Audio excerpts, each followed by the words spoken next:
finally, a source of raw, real, and honest information on healthcare issues that matter most. Welcome to BS Free MD. From the latest medical information to how to stay sane as a doctor or a patient, no subject is taboo, no BS is allowed. Now, let's welcome your hosts, Doctors May and Tim Hindmarsh. All right, here we are with episode 13. We have a gigantic announcement to make. Our lives are going to change significantly. It's a big announcement. I mean, to the point that not only is the whole world hearing it, but our family, friends, colleagues, our network has been not privy to any of this information. So we have finally been allowed to share and tell everyone. And so we thought, what better way than to put it out there for the whole world at the same time that we can announce it to our family and close friends. So everybody's getting it at the same time.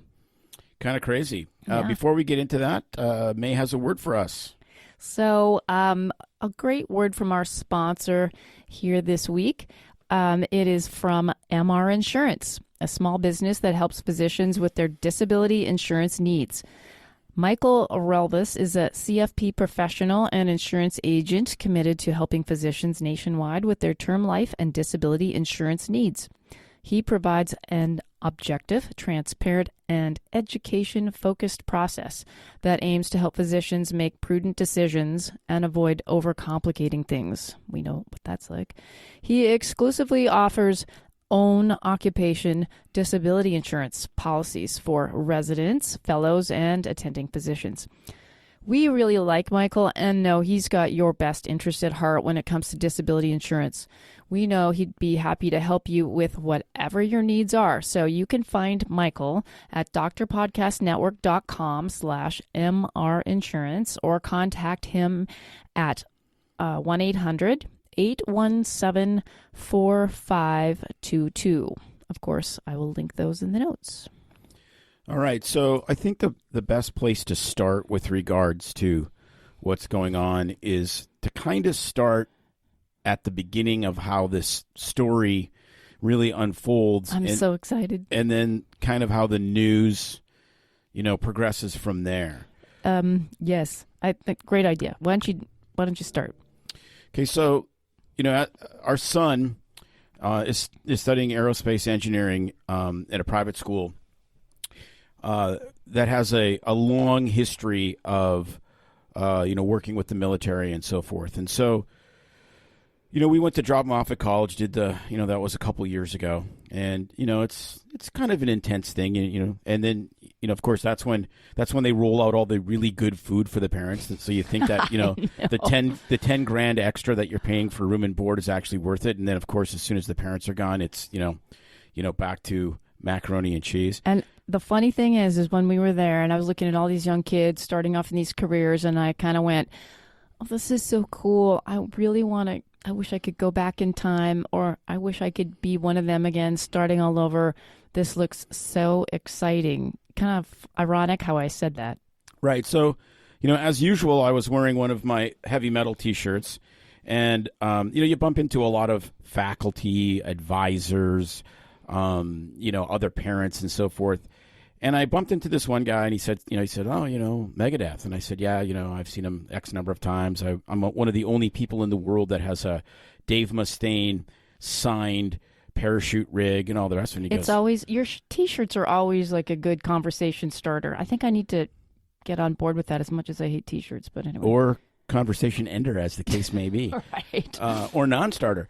So anyways, I start talking to this guy, and, he's an interesting guy, and we end up having a bunch of other similar interests. He likes old cars and whatnot. So we're chit-chatting, and he's like, skydiving rig, like, what the heck? And I said, well, yeah, I've I got 600 skydives and et cetera, et cetera. And then, it's like, what do you do for a living? And I told him, I said, my wife and I are urgent care doctors and so forth. And he goes, oh, that's really kind of an eclectic mix, sort of these risk sports that you're into, plus, doing something that is seen sort of I guess kind of uptight or stuffy, medicine. We got a lane. We always, try to stay in our lane, not to hurt patients and so forth. And did you talk and share about the decathlon that you did, the Act Alive decathlon too? Oh yeah, I can't remember. Where I did the 10 action sports in one day, and barefoot water skiing and skydiving and skiing and snowboarding and all that kind of stuff, all in a 24-hour period. Did it 3 times? I think that was.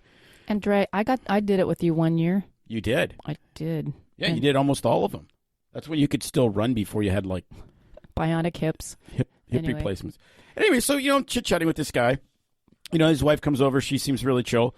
So, make a long story short, we end up going out for dinner with them a couple times, and they're really cool. And I'm like, it's like, what did you do for a living? And he goes, well, I'm an engineer. And I'm like, duh. I mean, this is an engineering school. You're also dropping your kid off for engineering school. It all kind of makes sense. And I said, well, where did you work?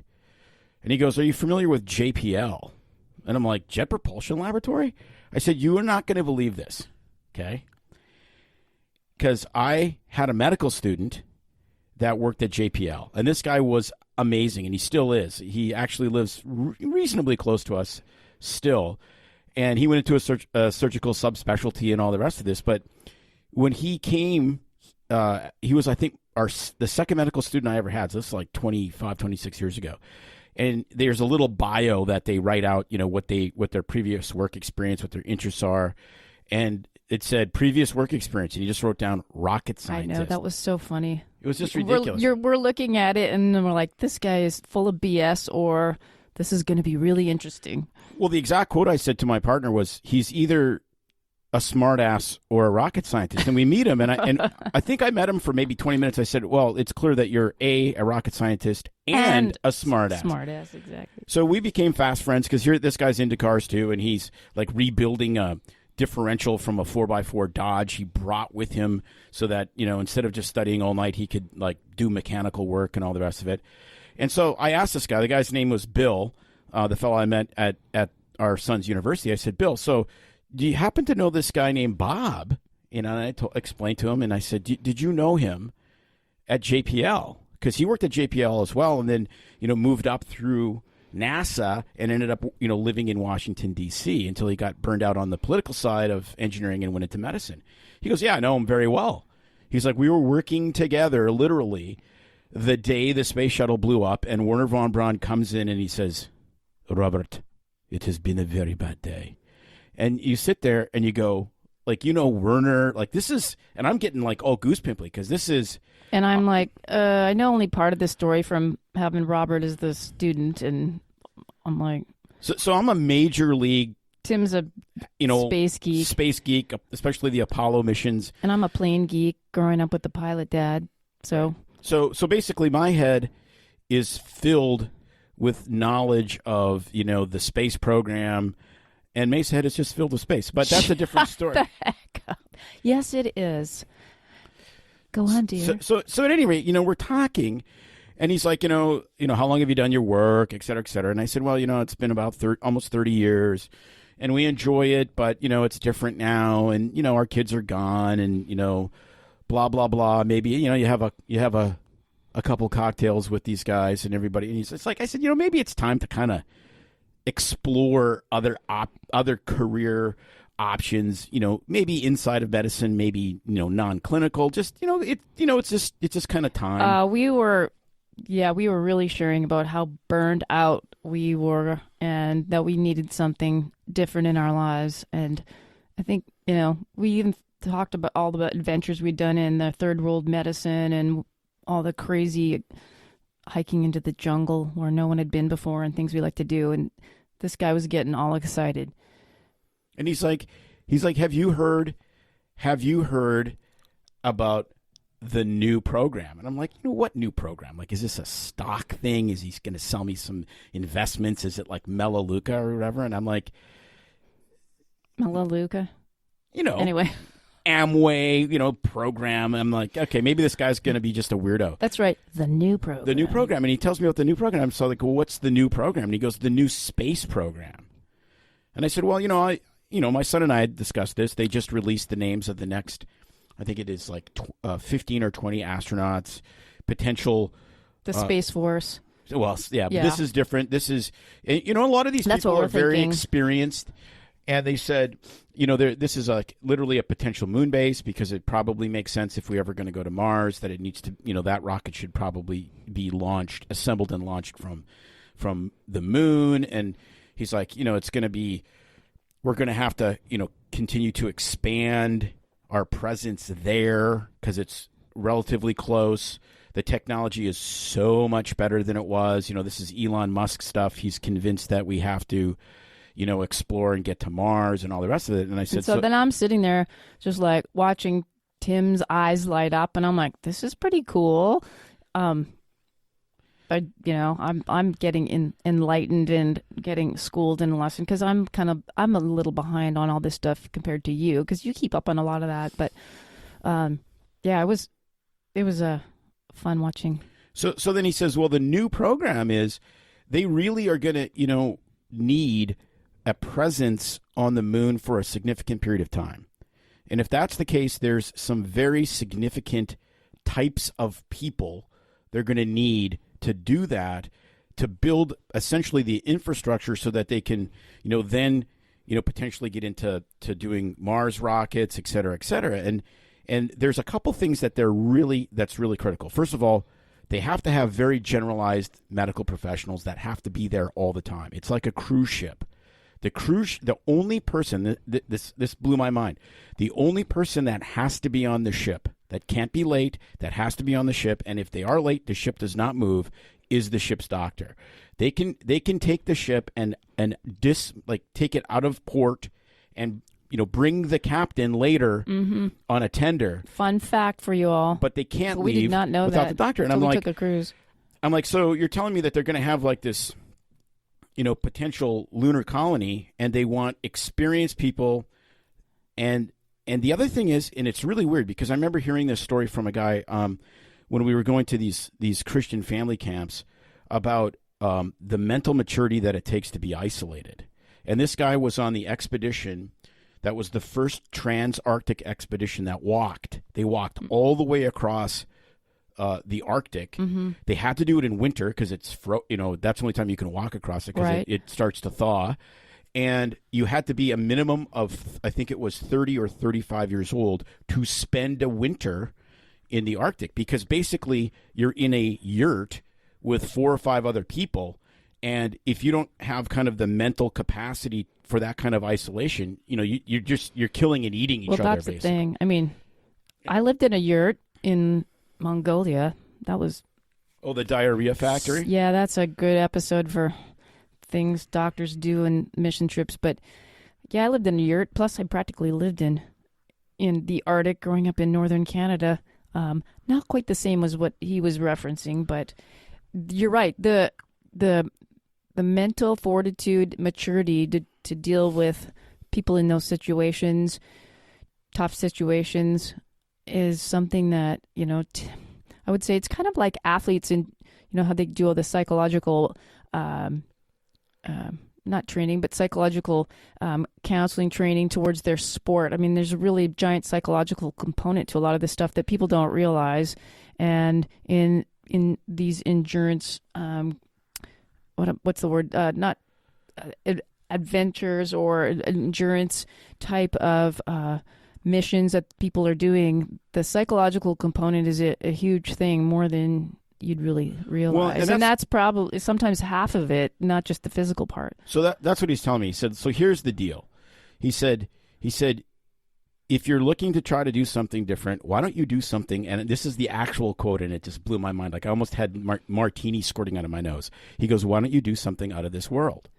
And I'm like, what do you mean? Like, write a book? And he goes, no, like out of this world. Like you should apply, you and your wife, specifically both of you, based on the fact that, you have action sports experience. You've been in many different stressful situations. You've been in stressful situations with your career. You've managed to stay married for, then was 26 years, et cetera, et cetera. You obviously have a lot of mental fortitude to learn all these activities, still practice medicine, do leadership, et cetera, et cetera. And the experience, when we were sort of expounding on some of the stuff that we had done early in our careers with the rural medicine, the managing the ICU patients, the ER, the other big thing he peaked at was, with your experience with OB and some of the crazy stories that we had in urgent care with managing people that come in. He was like, this is exactly what, not him, but they're looking for in the new program. And so he said, and I'm like, this is kind of creepy. And so I said, so how do I do this? Like, do I just Google, tubby 55, 53-year-old guy needs to go to the moon? Then he goes, no. He goes, I kind of have a friend of a friend that understands this application process.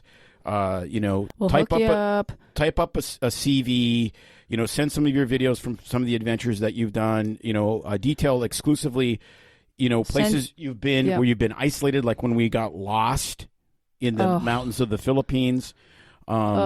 Explain all of that stuff.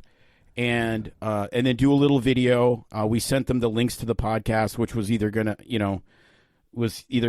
like potentially make us or break us, depending on which episodes they listen to.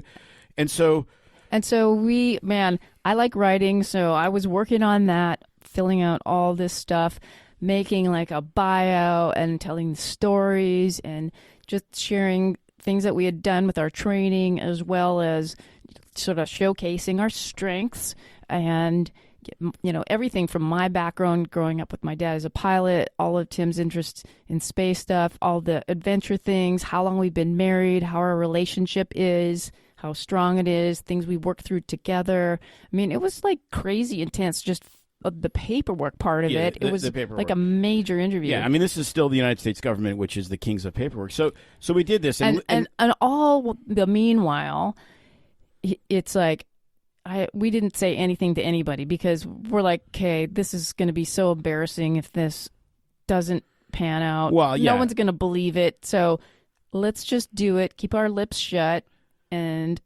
then keep going. But then it was like, then we had to, as we'll get into as this goes along. Right. So anyways, we do this mountain of paperwork.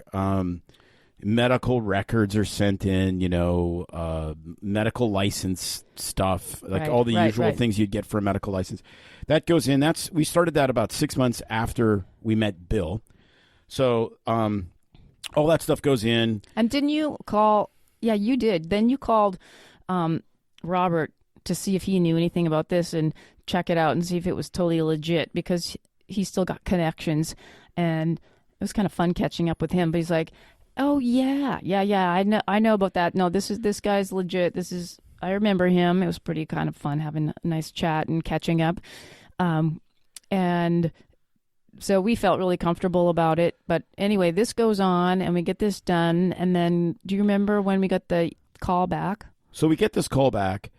And as some of you may know from our social media posts, we had been traveling fairly extensively to two places. One was Arizona and one was Florida. Well, there's a reason for that, and it wasn't just vacation time. Yeah, we tried to keep that under wraps. I told people it was because of COVID, and we didn't want to, act like we were gallivanting around, but also because we got to see a few things while we were down there, but we also were involved in some things that we couldn't share. So we kept it pretty stealth. So to make a really long story short, we go through this application process. They meet us, I make a couple of these guys laugh, make some funny jokes, do whatever. They were really quite impressed, and they said, we want to invite both of you to go into the secondary application for the next wave of the astronaut program, which will be extensively really just building a colony on the moon. And we're like, well, when is that going to be? Because I need some time to like kind of, maybe lose some of my keg and get some of my six-pack back.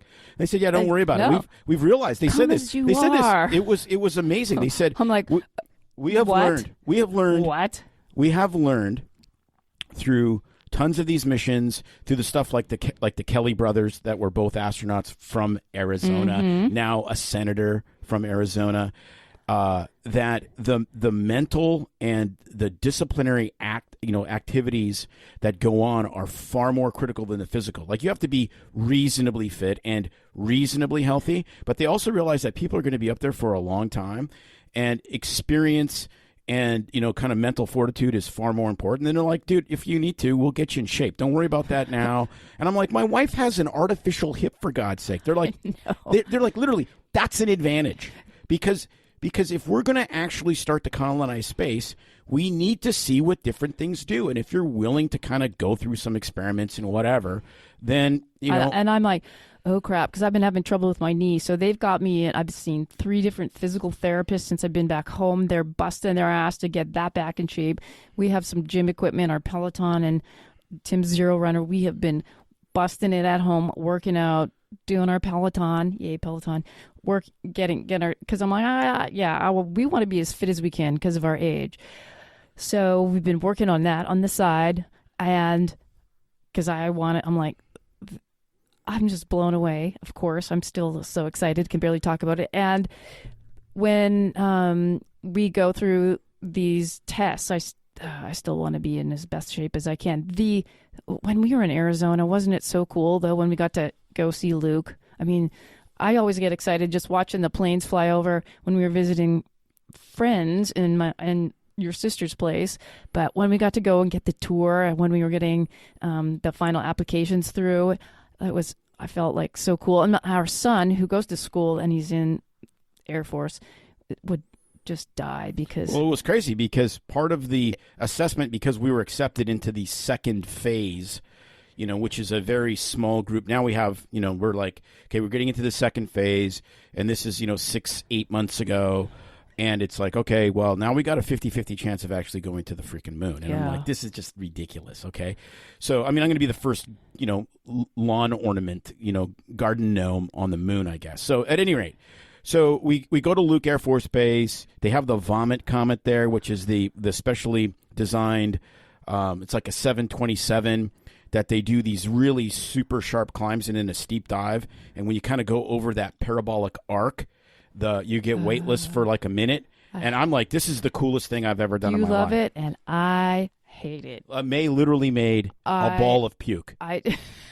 Floating ball of puke. I thought I was going to eat it again because I had to duck out of the way. Well, it's coming at me. And they have these guys, like, obviously, that are trying to make sure, when it goes back to positive G's, that you don't break your neck. And they have these towels. Just don't let it go through my hair. Yeah. Not my hair. Well, they have these towels to like, if you puke, they have these towels to, like, literally mop up the weightless puke. Like, it's just like, holy cow. I'm just going to need a lot of Zofran and scopolamine patches and a lot of treating. Oh, my. Well, yeah, that's what they said. They said, you can train your way out of this. Yeah. Really, the Vomit Comet ride was more of a kind of a promotional thing where they're like, okay, do you still want to do this? Is this so horrible that you want to bail? I knew it'd be hard for me, but I'm like, I don't really care. This is like super cool, like once in a lifetime thing. So that part, whatever. I'll just puke I'll have a bag attached to my face the whole way up there if I have to. I'm going. And they were super chill about that. It's like, we can work around that. You're not the only person. This is not a big deal if you can get through the other criteria. Right. So then they start telling us about, what the plans are. What the plans are. Like, okay, so we're gonna have you do experiments. And I'm like, well, yeah, I mean, we're trained science background or all the rest of it. And they're like, no, you don't understand. We're gonna do experiments on you personally. Then I was like, well, like what? I mean, I thought COVID vaccine was the biggest experiment I'd be going through lately. But I thought, okay, like medicines, testing our blood, that all makes sense. What do you mean experiments? So they said, and I'm just kind of like, okay, this is getting, I know it's the government, and I know they've done really weird stuff. If you've ever, looked at the stuff they did with like LSD. Psychological experiments. Right, like where they did the LSD. Drugs. They literally gave LSD to unsuspecting Johns picking up prostitutes and had a guy on a one-way glass in hotel rooms monitoring him. Like that literally happened. So I'm like, I'll be the administrator and Tim can be the guinea pig. And right. Let's do it. Yeah, moonshroom. Right. That would be kind of cool. So all the things, they did discuss some of the things that we would be doing. We can't share everything because that we have to keep that confidential on some of the things that they're working on. But they kept it. Some of the things are more vague too. We don't have details on everything, but it's pretty legit kosher stuff that you would do in a medical setting and in the lab, and we're comfortable with all of that. But the cool thing is that, since because of our age, but also because we're married and because they're looking at trying to colonize in the future, not just on the moon, but in going to Mars and further, it's like, well, let's see what happens, not just only with bodies and middle-aged bodies and aging bodies, but also reproducibility. Now, right, we're not of the reproducible age, but they want to just initiate things. Right, because initially they don't want people getting pregnant in space No. until they know. And so they literally have built, it's kind of weird. They built this thing called the, what is it called now? Physical Reproductive Intimacy Capsule. Yeah. And I'm like, physical reproductive intimacy capsule. And so they're literally going to do physical intimacy studies. And I'm like, just no videos, okay? I'm still kind of shy.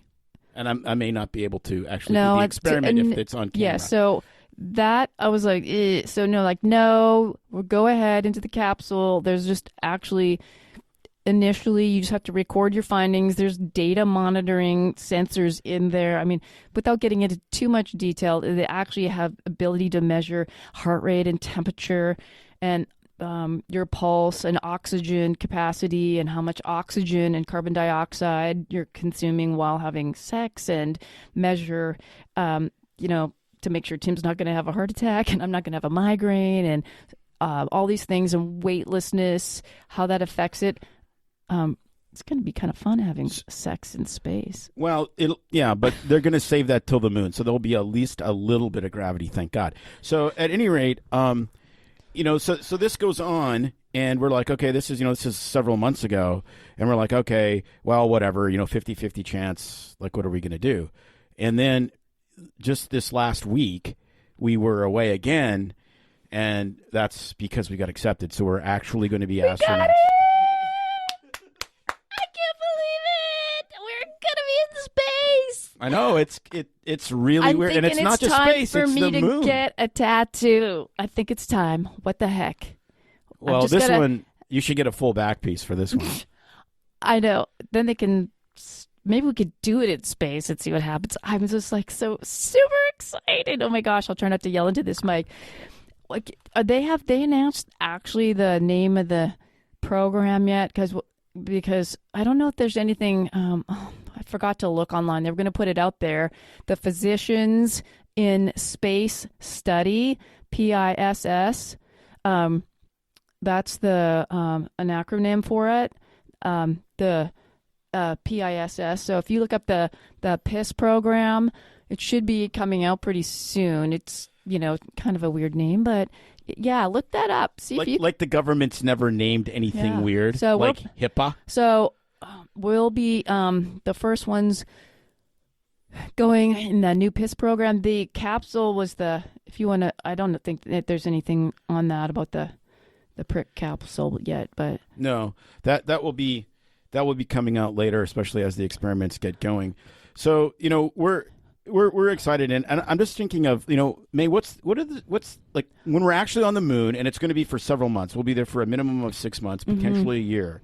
What are you looking forward to the most about the moon? Like Earthrise, the 1/6 gravity, exactly what? I think I told you that the other day. I'm just popping a Prosecco and seeing what happens to those bubbles in space and chasing them with my mouth, swallowing little bubbles. And that's one. See how things taste in space. I really think it'll be fun to do it in space. And wow. And I think it'll be cool looking at everybody from up there and looking down on the Earth. I really do. I love looking up at the moon. It's going to be crazy. Yeah, well, and to think of all of history is just like literally the size of a Christmas tree ornament. I think that's going to be pretty moving the first time you see Earthrise, especially from outside sunrise. What's your favorite? Well, I'm going to be able to slam a basketball in a 10-foot hoop because there's only going to be 1/6 gravity, and I got giant legs. So, and short men can jump. Short white men will be able to actually jump. Only for about 6 months, though. Actually, now that you say that, I'll be able to do a backflip. Maybe I'll try to do a backflip. I think that'd be that cool. won't be a problem. So, what do you think? I hope our kids are listening. They're going to be freaking out. My dad. We've been talking about him moving back, and my sister. It's kind of stealth, but getting him relocated back home close to my sister so that he has some family there, and that's kind of why we've been pushing for that. And we got all our financial ducks in a row. We haven't even told the network, but we are, getting everything ready. We'll just have to break it to everybody else. We're all our legal stuff, but I am super excited, and this is crazy. We'll be the first docs up there. Yeah, which is mind blowing.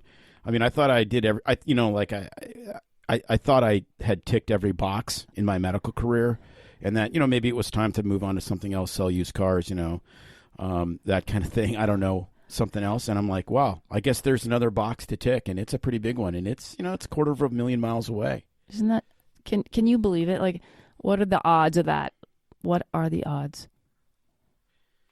All right. So that's the news. We will keep you abreast of how that develops. And May has another message for us right now. Oh, let's do the just remember.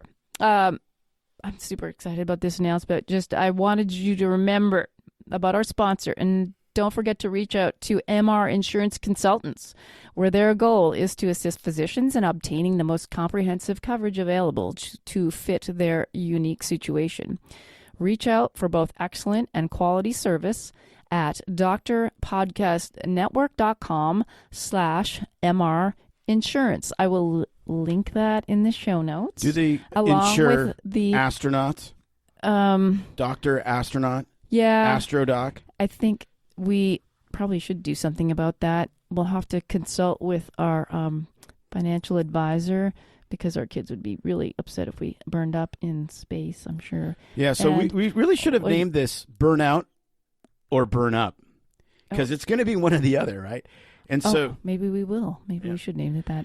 And remember, this is... What is today, by the way? This is our podcast for April 1st, 2021. Yes, this is April 1st, isn't it?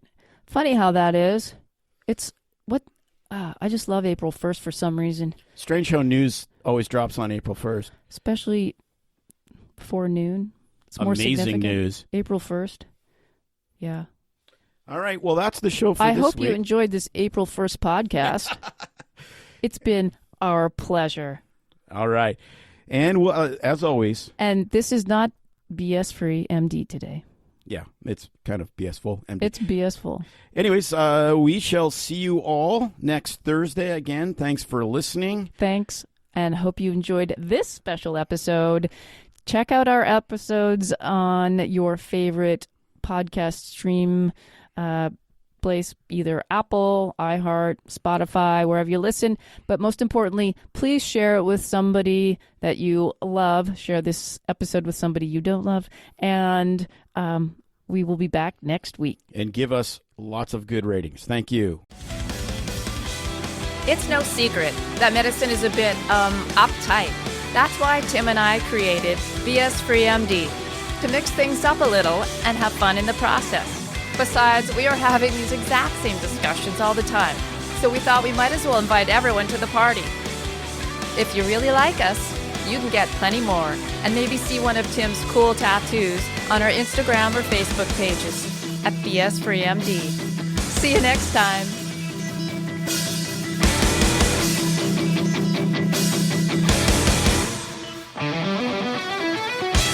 Oh, we tried try to keep BS Free MD as raw and real as possible.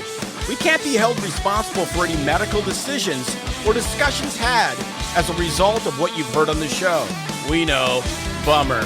But the truth is, we really do care about your questions. So feel free to reach out to us by email at doc@bsfreemd.com.